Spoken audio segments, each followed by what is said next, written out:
Halo, Assalamualaikum warahmatullahi wabarakatuh. Perkenalkan, nama aku Fauzia Salsabila Nardifa dari jurusan Ilmu Komunikasi Universitas Andalas angkatan 2018 dengan NIM 18108611032. Disclaimer dulu sebelumnya, video ini dibuat dengan tujuan untuk memenuhi tugas ujian akhir semester mata kuliah Lobby dan Negosiasi dengan dosen pengampu Ibu Anissa Andia dan Bapak Yuliandre Darwis. Nah, teman-teman mungkin sering banget dengar istilah lobby dan negosiasi, atau mungkin teman-teman jarang, hampir tidak pernah atau mendengarkan istilah itu, tapi sebenarnya teman-teman tuh sering banget melakukannya. Karena sebenarnya lobby dan negosiasi itu merupakan bagian dari praktik komunikasi yang paling sering terjadi, hampir paling sering terjadi dalam kegiatan bermasyarakat. Contoh kecilnya, ketika ibu-ibu melakukan tawar-menawar di pasar, nah proses tawar-menawar itu disebut dengan lobby dan negosiasi. Nah, itu namanya lobby dan negosiasi. Itu contoh kecilnya saja. Bisa jadi contoh lainnya seperti kalian melakukan lobby dan negosiasi kerjasama antar perusahaan A dengan perusahaan B atau contoh-contoh lainnya. Nah, dalam melakukan praktik lobby dan negosiasi, tentu kita mengharapkan hasil akhir atau keputusan akhir itu yang menguntungkan bagi kita, atau sesuailah dengan apa yang kita harapkan dari awal. Tapi apa yang kita harapkan itu sering banget tidak terjadi, atau apa yang kita harapkan tidak mudah tercapai gitu. Karena negosiator tuh sering banget melupakan hal-hal penting atau persiapan-persiapan yang harus mereka lakukan sebelumnya. Jadi di sini aku akan menjelaskan sedikit aja apa sih persiapan-persiapan yang harus dilakukan sebelum kita melakukan lobby dan negosiasi. Mungkin akan membantu teman-teman semua. Nah, persiapan yang pertama yang harus dilakukan adalah menentukan topik negosiasinya. Topik di sini maksudnya apa? Apa sih yang ingin kita negosiasikan? Apa sih yang ingin kita lobikan dengan pihak lain gitu? Lalu setelah kita tentukan topiknya, kita perdalam dulu data dan faktanya. Karena nggak mungkin dong kita melakukan praktik lobby dan negosiasi tanpa memiliki data dan fakta yang akan mendukung argumen kita nantinya. Lalu yang ketiga, kita tetapkan sasarannya.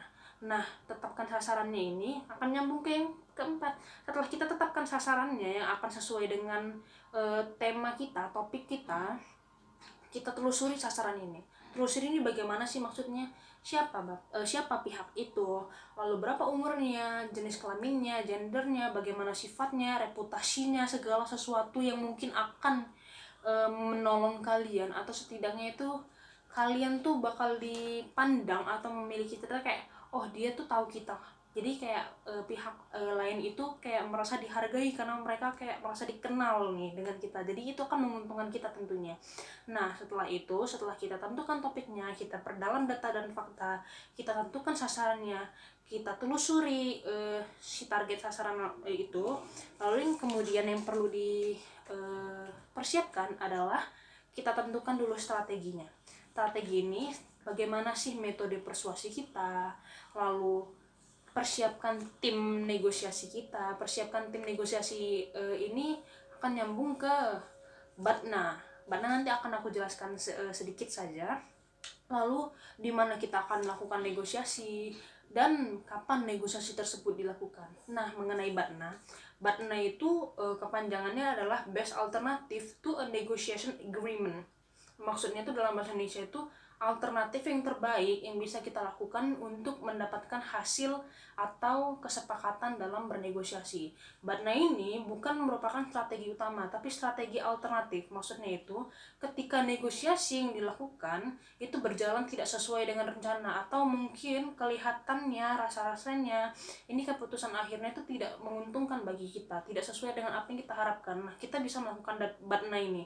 Batna ini bisa berupa apapun. Nyambung tadi ke tim negosiasi ini, misalnya di dalam tim negosiasi ini ada tim kuasa hukumnya, atau ada tim manajemennya, atau siapapun itu yang memiliki keahlian di bidang mereka yang akan membackup kita nantinya gitu, yang akan membackup kalian nantinya, yang akan membantu kalian ketika kalian sudah mulai bingung nih apa yang harus dilakukan supaya keputusannya itu sesuai dengan apa yang kita harapkan, supaya pihak lain itu mengiyakan apa yang kita inginkan. Itu contohnya, contoh Batna. Atau misalnya bisa juga kita beralih strategi. Misalnya awalnya strategi kita tuh melakukan persuasi kepada pihak lain, lalu kita beralih strategi karena sepertinya pihak lain terlalu keras kepala, atau sebagaimana kita mengganti strateginya itu misalnya kayak membujuk dia, atau justru kita meninggalkan negosiasinya. Nah, meninggalkan negosiasi ini itu merupakan strategi yang lumayan efektif sebenarnya. Kalau kalian ingat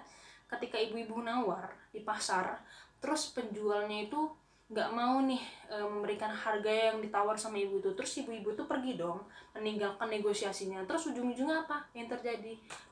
Si penjual tadi tuh ujung-ujungnya kayak, ya bu sini deh diiyain gitu harganya. Nah itu merupakan strategi, itu batna alternatif, strategi alternatif, tapi harus digarisbawahi kalau batna ini tuh merupakan strategi alternatif, bukan strategi utama. Nah selanjutnya yang keenam adalah kalian harus sadar kalau setiap pihak dalam negosiasi itu memiliki otoritas tertentu, mereka memiliki batasan tertentu yang nggak bisa dilewati oleh pihak lain gitu. Jadi kalian harus sadar kalian punya otoritas tertentu, dan pihak lain juga punya otoritas tertentu. Jadi kalian harus saling menghargai dan saling menyadari batasan-batasan atau otoritas tersebut.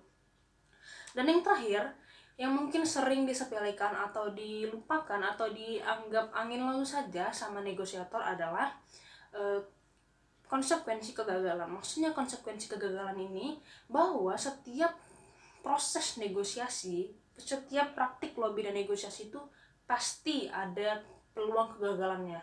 Dan sering banget nih orang beranggapan kayak dia menyepelekan pihak lawan sampai dia ada di titik kayak ya udah pihak lawan ini gampang kok untuk dipersuasi, gampang untuk dibujuk. Tapi ternyata tidak seperti apa yang dia bayangkan gitu. Jadi kalian harus terus mempertimbangkan setiap konsekuensi atau setiap kemungkinan kegagalan yang ada di pilihan atau praktik negosiasi tersebut. Nah, itu aja hal-hal yang harus digarisbawahi, harus diingat ketika melakukan lobby dan negosiasi. Kalian harus melakukan persiapan yang benar-benar matang. Sekian dari aku. Wassalamualaikum warahmatullahi wabarakatuh. Semoga videonya bermanfaat. Dadah.